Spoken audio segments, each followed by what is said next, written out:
to Sugar Coated. I'm your host, Adrienne Garland, the CEO and founder of She Leads Media. For far too long, women have been conditioned to sugarcoat their words, their actions, and the way they show up in the world, and to conform to certain cultural norms and ideals. This is inherently designed to keep those who are outside of the norm from gaining power, prestige, wealth, and influence, preventing more women from being recognized and respected as the powerful leaders that we truly are. Join me each week as we dive into raw conversations with remarkable, uncompromising, and inspirational women that will encourage you to strip away your sugarcoating and move boldly in the direction of your magnificent dreams. Hi, everybody, and welcome back to Sugar Coated. I am so excited today to welcome my guest. Her name is Kathrin Folkendt, and she's the CEO of Femtech Insider. And it is an online publication that's all about women's health and technology. So I am so excited to have a conversation all about everything that, women need when it comes to health, when it comes to wellness. I love what it is that you're doing. So welcome to Sugar Coated, Kathrin. Thank you so much for having me. I'm thrilled to be here and really looking forward to our conversation right now. Me too. So can you tell us a little bit about your background? I know you had some health issues that sort of prompted the starting of Femtech Insider. So can you just walk us back and talk a little bit about the origin story? Sure. So my background is really in tech. I've pretty much spent my entire career working for tech companies of all kinds of different shapes and sizes, from very small startups to very big corporates. And so I've held various different roles across product, communications, marketing, this kind of stuff in Europe and also in Silicon Valley for a while. So when I was in my early 30s, I was diagnosed with a condition called PCOS. So that stands for polycystic ovary syndrome. And it's actually somewhat common. So it affects around 1 in 10 women. It's the most common cause for infertility among women of reproductive age. And yeah, again, 1 in 10 women, yet only 50% of women with PCOS are actually diagnosed. And I was one of these women that was not diagnosed until her early 30s. PCOS is a hormonal condition, somewhat common, but not that easy to spot because the symptoms really vary from woman to woman. If you're interested, we can go a little bit more into the condition. So essentially what happened with me was I was diagnosed in my 30s and I was kind of shocked because I was like, well, I'm a woman that actually cares about her health. I work out, I eat well, I try to do everything I can to really, have a healthy body, have a healthy mind, and just really a healthy life. And yet this was missed. And what happened with me, so one of the somewhat a little bit uncomfortable symptoms of PCOS is that for me it was, kind of the cosmetic issues. So acne, male pattern hair growth, then hair loss and balding. And I actually was going to get laser hair removal done. And I found a flyer in my beautician's office that said, well, this is not going to work for you if you have a condition like hirsutism, PCOS, thyroid conditions, hormonal imbalances. And I was like, I've never heard of any of these things, right? So, and I started to read and Google on my phone. And I was like, I saw the symptoms and I'm like, oh my God, I have PCOS. And so literally I took that flyer, I walked into my OBGYN's office at the time. And I'm like, look, you need to test me for this. I'm like 90% sure I have PCOS. Yeah. And so that's how I got a diagnosis. So although I had all these symptoms that I've been struggling with literally my entire adult life, it was missed. And so again, I'm a white woman from Central Europe that was very privileged. I worked in tech at the time, right? So I've always had access to really, really good healthcare. Yet my healthcare providers missed PCOS in me and I struggled for decades, literally. So, yeah, that's kind of how I got into the women's health field. And basically, I struggled with that diagnosis for a while. I spent about a year feeling sorry for myself before I was sort of in a position to actually really tackle it and, kind of do something productive about it.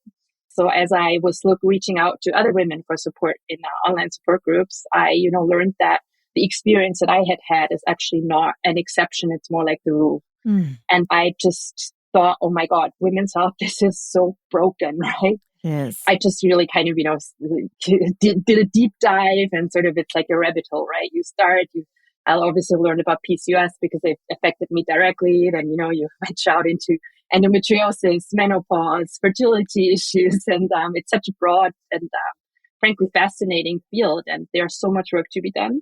So having that background in the tech space, I was like, what role does innovation play in this? Then I kind of looked out and I stumbled upon Femtech. So Femtech is kind of a term that we use to broadly describe anything that's women's health innovation. Yep. So my background in tech was in fintech, so more on the financial side, and also software as a services, so productivity software. And all of these verticals had so many publications dedicated to them, right? Like everybody was writing about innovation in these spaces. And I was just really flabbergasted that nobody was speaking about women's health with this innovation angle. And so this is really how Femtech Insider came about and how I stumbled into this space.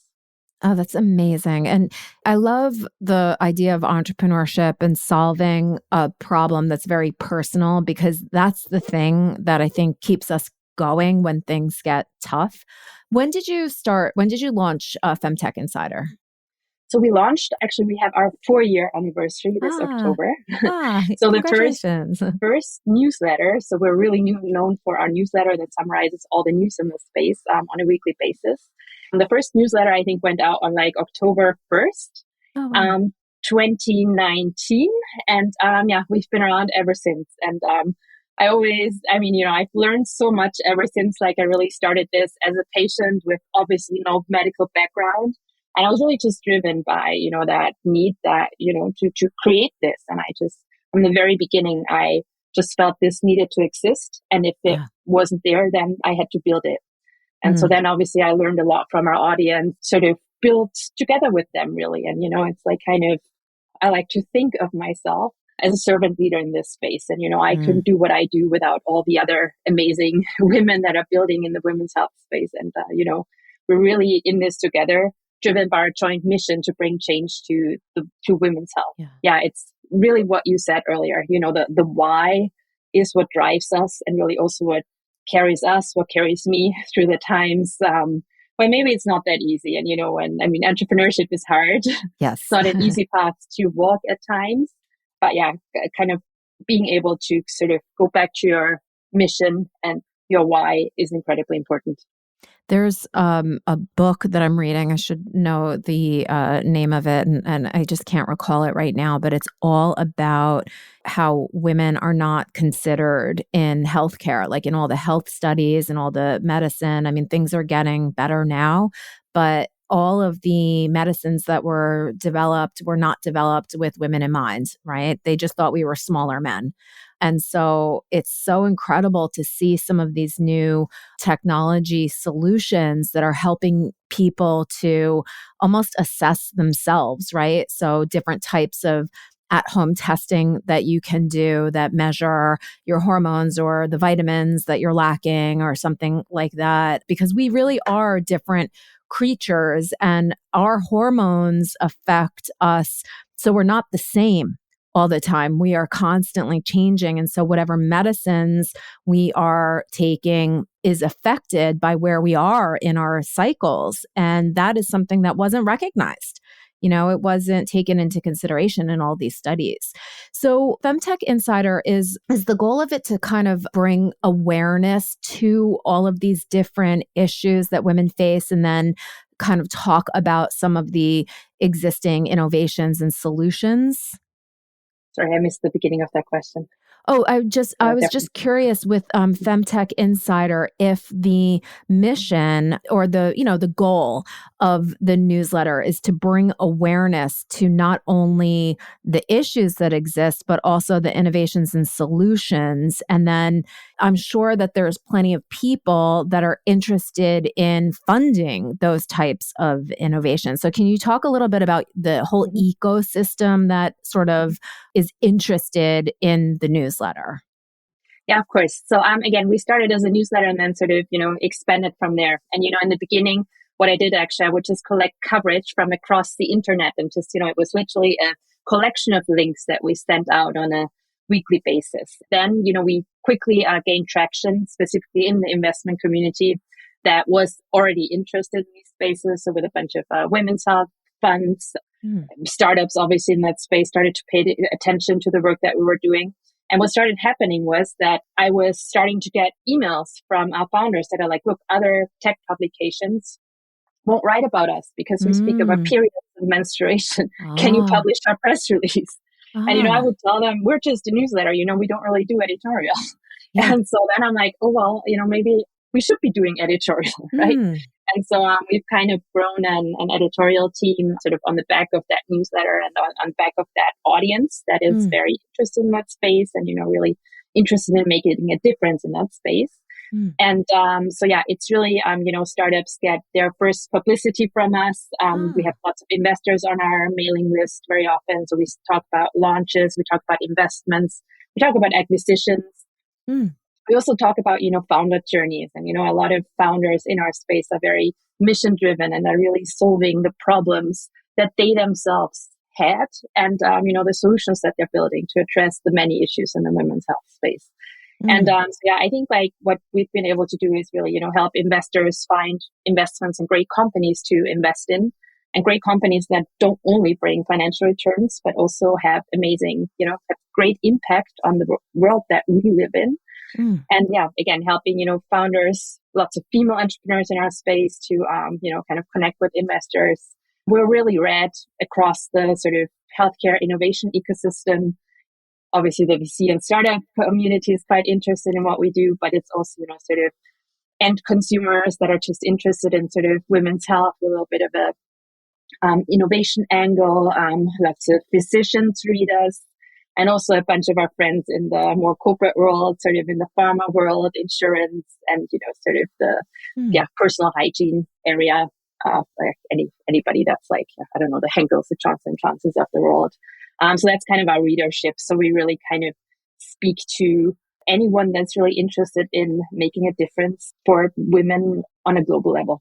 Wow. I mean, I have two sort of questions. First is I'll keep on the track of Femtech Insider, but I do want to almost leverage what you've done and maybe give advice to other people who are looking to sort of do something like this. So we'll get to that in a second. But I'm also wondering, it just seems to me that with what you're doing, there are so many other things that can come from there, like, conferences and events, bringing people together.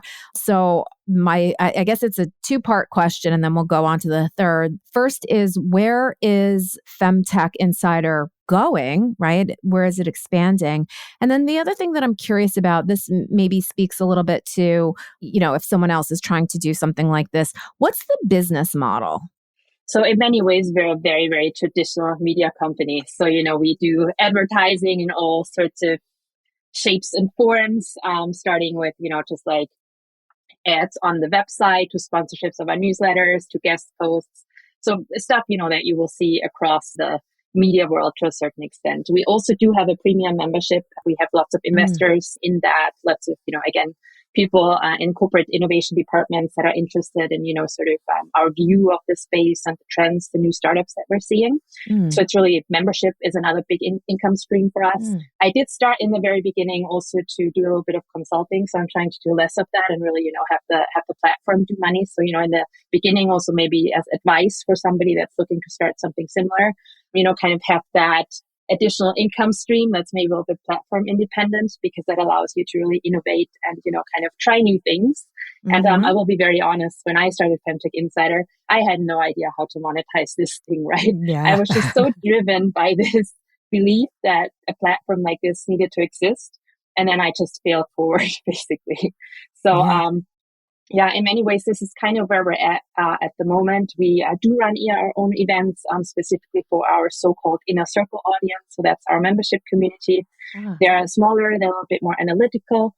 So I always like to say our general free coverage, so to say, is kind of this is what happened. And then in our premium membership, we like to go a little bit more into detail and talk about why this matters and why the investment community, why the innovation community should care about these news or these developments. And yeah, we are definitely also exploring more options. Again, I've been running it for a few years now, and sort of it's kind of at a point now where we're obviously thinking about scaling and which direction to take it into. We are exploring events, as you mentioned. Yeah. more in a different format, virtually, potentially in person. Yeah. And we're also looking at potentially maybe doing a little bit more for consumers, that might be interested in the women's health space. Because right now we're really a B2B publication Yeah. at its core, but we are read by a lot of women that are curious about this space and curious about the founders in our space Yeah. and the products that come out of our space that they might be able to use. So there's lots of opportunities to sort of expand and sort of innovate. Yeah, it never gets boring in media. I'm sure you know this as well. But that's kind of what we're exploring at the moment. That's amazing. Yeah, because I could definitely see this even expanding into some type of your own fund, right? Where you're bringing together investors and investments, especially because you are the authority, right? And you know where to find people. And now they are coming to you. I imagine that you don't have to do a ton of awareness building because there's not a lot of people that are playing in this space. Yeah, absolutely. So I've been lucky to have a little bit of experience on the VC side. So I've been invited to sit on the advisory board for a bunch of VC funds and also conferences in the women's health space.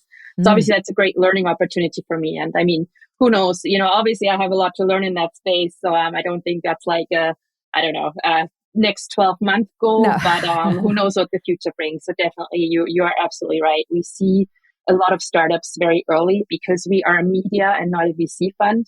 And, we're women owned, women run. I'm, just the founder, just like another founder. So we're not as threatening as a VC sometimes. So people tend to rather speak to me early than to a VC. It's always a little bit scary and there's much more of a power difference. So we see a lot of these startups in their very, very early stages. And obviously that's super valuable to a lot of people that are looking to invest in this space. Yeah, it's just incredible. You mentioned the membership, which I think is fascinating. Also, it seems to me that more and more people are talking about building community, right? And so the community has all of these different aspects. And, women are 51% of the world's population. Why is it that we aren't more focused on this? Especially, this is our health, right? This is our longevity. This is our, how we can live our lives to the fullest and get the information that we need. So I can really see this being keeping both, but having a consumer facing aspect to this because like here you were like someone who was very educated about health and wellness, and yet you had a condition that people who you relied on, your doctors and your healthcare providers, they weren't able to spot this. You found this out on your own. And I think that hopefully the industry is moving more and more so that people don't have to experience that. But women do need to educate ourselves from when we're young about the potential, ailments or conditions that might affect us, because the earlier that we can address these things, the more vibrant lives that we can lead. Absolutely. And, I talk about this so much, like we definitely need to reinvent sex ed because all we talk about is how to not get pregnant, right? Yeah. And there's so much more to this. Like at a certain point in your life, it might be a little bit more difficult to get pregnant. So, we're sort of perpetuating a myth that, it just happens like that, which may be true for some people, of course. But, given like the state of fertility in the world, there's a lot of issues with not being able to conceive too. But beyond that, it's also, it should be more like body literacy even than, sex ed. And, that it should be a lot broader than just, limiting it to, like how not to get pregnant or how to practice safe sex. So it's like kind of, I 100% agree. I would hope that, we could teach these things at a much earlier age, not just to, young women, but also young men, or, it's incredible. Exactly. Because had I known earlier that I was at risk for having PCOS, like, I could have gotten the help I needed earlier. I could have found happiness earlier. And, sort of, I wouldn't have dealt with a lot of the issues that I dealt with in my 20s. So I 100% agree. Like we just need better education across the board on a lot of these issues. Yeah, it's unfortunately even still today, I feel women's health is very, very stigmatized. Like many topics Yeah. we still don't feel comfortable speaking about. And very honestly, I was also not always this open about talking about, having PCOS and all the little bit like, symptoms that you're struggling with. And I was like, oh my God, somebody's going to Google me and somebody's going to Google me and I'm going to be this PCOS girl forever. And that's all people are going to know about me. And I was like, what is this going to mean for my dating life? I don't know. So Yeah. it was kind of, you ask yourself all these questions because if the many taboo topics that are still exist in the women's health space. So we just need to talk more openly about these issues. And, I think it is getting better. I think we specifically see it in the menopause space. More celebrities are speaking up and, sharing their experiences going through menopause. And I think this is really helping to drive the conversation forward. I wish we would have similar examples for other conditions as well. So, the Agreed. destigmatization continues, but we still have a long way to go. Yeah, it's really sad that we're socialized as women to put forth this, perfect facade and not talk about some of our health issues. And like you're saying, like, if someone Googles you and they find that you have a health issue, it's like, oh, you're not like a viable mate then, which is like awful, right? And I thought actually where you were going is that like even an employer, right? Or if they see that, oh, you might have some type of, health condition that's going to, make you not as productive. It's so unfortunate that that's how society views people, number one, as productivity machines, but number two, like women, on top of being a productivity machine, you also have to be perfect in every way in order for, people to value you. And that's really sad. And I'm like disgusted by all of that. But I do think that the more conversations that we have like this, the more that people will start to think about it and reject it, right? Like, no, I'm going to talk about this because I'm not the only one. And you do still have to earn a living and, date and all of that kind of stuff. And we're all imperfect in so many different ways. Like, why is this one thing the negative aspect? So I really love the work that you're doing. And I was actually wondering, let's go to, if someone does have an idea, right? It doesn't necessarily need to be in the healthcare space and the technology space, but let's say that they're super knowledgeable or passionate about a certain topical area that is niche, and they do see that there's some type of opportunity there. What type of advice, now looking back on your 4 years, what type of advice would you give to a woman that wants to start some type of a information property? I think the first advice I would have is really focus on building your audience. And, sort of the audience is kind of your testing ground to a certain extent, right? I think I mentioned it earlier. I kind of failed forward in the journey of building Femtech Insider. So what really helped me was, kind of having and like I literally started with an audience of 2, and both of these people were related to me. So, I really started knowing nobody in that space. So, it was really about networking, reaching out to people, and kind of just overcoming imposter syndrome to a certain extent, and being very honest that I'm learning, and I want to create something to serve this space, and you will find there are a lot of people that are very happy to support you and just get on the phone with you. I think launch fast and build an audience would be my 2 biggest pieces of advice. I think we sometimes get lost in wanting to make everything perfect and sort of waiting around and then waiting another month. And so the way I actually launched Femtech Insider, I'd had the idea for a few months, and I think I bought the domain in April 2019, and then we launched in October 19. And I actually started it as part of so there's an organization called Women Make, and it's kind of a creator organization. And so they I don't know whether they still do it, but in 2019 they hosted a sort of 1 month long hackathon where everybody who participated was challenged to launch something within a month. And so I was like, heck, I want to participate. I'll just do it and give it a go and see how far I get. And so now, it's kind of this side project that took over my life. Obviously, that's all I do now. And that's how I got into this, launch something. Don't listen to the naysayers. I heard from so many people in the beginning, oh yeah, a women's magazine, and who actually still reads blogs today. And I'm like, I just really followed my vision, and, I kind of trusted my gut to a certain extent. And again, I launched very quickly, validated quite early. We got traction within my chosen audience quite early on in the journey.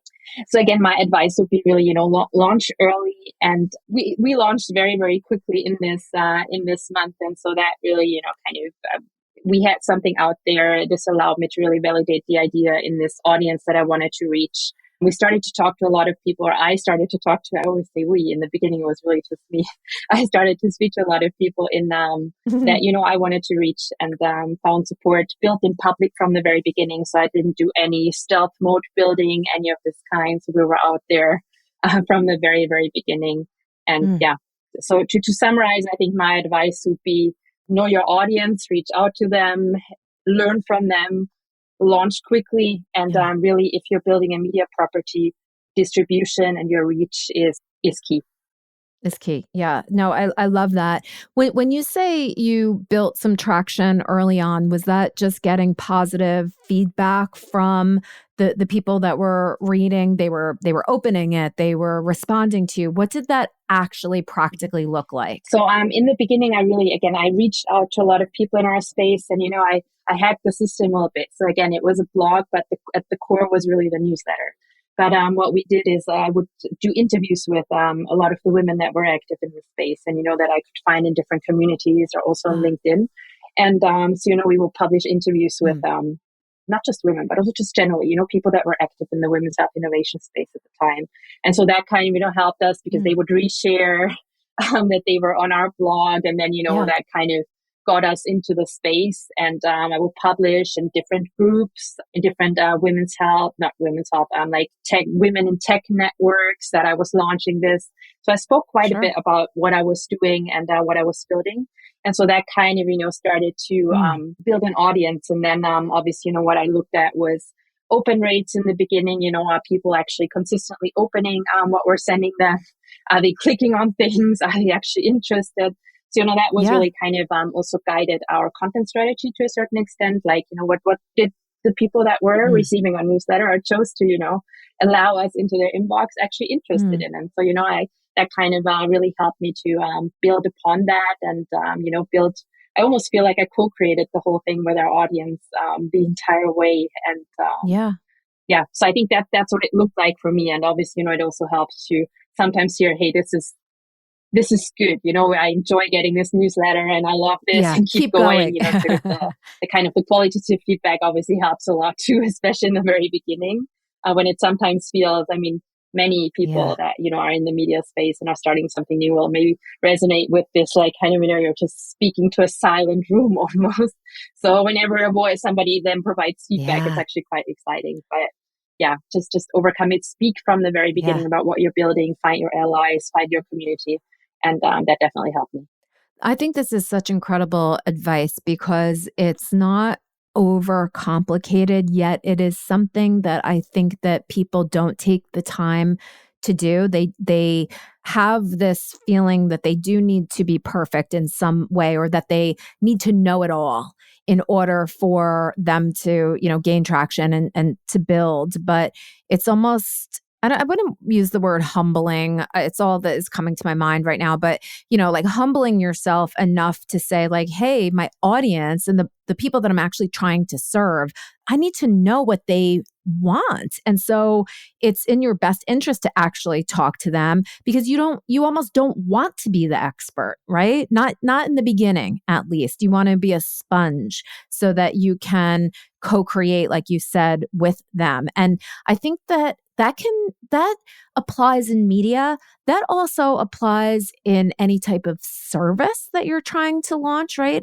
And it certainly applies to any type of product that you want to launch as well. But I think what happens is we do, especially as women, like number one, imposter syndrome drives this perfectionism, which is like so stupid. And I like how you were, even though you were probably nervous, you said, this is something that I'm passionate about, and this is how I'm going to move forward. And I think a lot of people can take away these action steps really in order to launch. And then I guess I would even say, 4 years in, are you continuing to sort of follow this process where you're always talking to your customers? 100%. Like I'm on the phone with people that read us all the time. And obviously we get a lot of feedback also. Fortunately, our mailing list is a little bit bigger than 2 people by now. So we do get feedback on the work that we do quite a bit. And so one thing I will also say is, and I followed this from the very beginning, I think I may have watched a Gary Vee video in the very beginning that talked about that. So I just wanted to mention it because it was so valuable for me. It was like focus on documenting and not creating. So in the beginning, again, as you said, I definitely was not an expert. And, still like today, I have so much to learn about women's health. I have so much to learn about women's health innovation. And a lot of people look at me as the founder of Femtech Insider and they're like, oh, she's a Femtech expert. I'm not. I'm a learner every day. I learn new things. I'm like a lifelong intern in this space. This is kind of how I feel. But it was really in the very beginning, I was focused on documenting what I was learning and sharing that with other people. And, that's to a certain extent, I still do that today. And as a publication, that's still what we do. I think the moment have I learned a lot about the Femtech ecosystem, about women's health, about, the VC and startup world, about about entrepreneurship. Oh, yes. Like I'm definitely a better founder and probably someone with more expertise in this spaces than I was, 4 years ago. But, am I perfect? Oh, hell no. Yeah. And, I would really encourage everybody, don't, if there's something you feel passionate about, just go and do it, try it. And, just take the leap and, you might end up with a business 4 years later. But so really document, not don't create. I think that was so, empowering to me to a certain extent also, because it almost gave me permission to, not be an expert and still talk about something that I felt passionate about. Yeah, and not get in your own way. I love that quote. We'll look and find that actual Gary Vee quote and include that in the show notes because that is very inspirational. So how can people, sign up for the newsletter if they're interested in any way? What can they do? Yeah, so if you're passionate about women's health innovation, I just would like to learn more, you can just visit us at femtechinsider.com. So we publish on an ongoing basis. Yeah, femtechinsider.com/newsletter is where our newsletter is at, but you can probably find it quite easily. And that's a great place to start if you want to learn more about just Femtech or the women's health innovation ecosystem and also our work at Femtech Insider. Amazing. And if people want to connect with you, where can they do that? So I have a website, kathrinfolkendt.com. I think you probably want to include that in the show notes because my name is a little bit difficult to spell. And I also have a newsletter that's going out on a somewhat irregular basis where I talk a little bit more about kind of, innovation in media, what I'm learning about entrepreneurship, also women's health, of course, because that's an area I'm quite passionate about. I started working on a book about PCOS and sort of my PCOS journey. So anything that's not specifically women's health innovation news, head on over to my personal website where it's a little bit more about like business, entrepreneurship, media, this kind of stuff. Oh, I love that. Oh, I'm going to check that out myself too, because this is definitely an area that the audience of Sugar Coated is super interested in. We're always trying to learn how to sort of improve our entrepreneurial skills so that we can break through the barriers on the entrepreneurship side, right? Getting our businesses past $1 million. That is something that we really need to learn how to do together so that we can, all boats can rise, all women's boats can rise. So Kathrin, I just want to say thank you so much for spending time with me today and sharing all of your wisdom.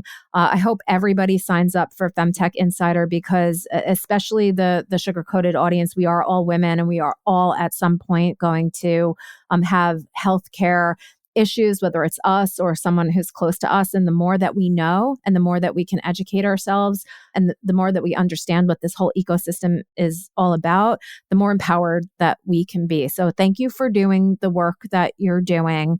I'm just really happy that you were able to come on Sugar Coated and share all your wisdom with us today. It's been a blast. Thank you so much for having me, Adrian. It was amazing. Thank you, Kathrin. Thank you.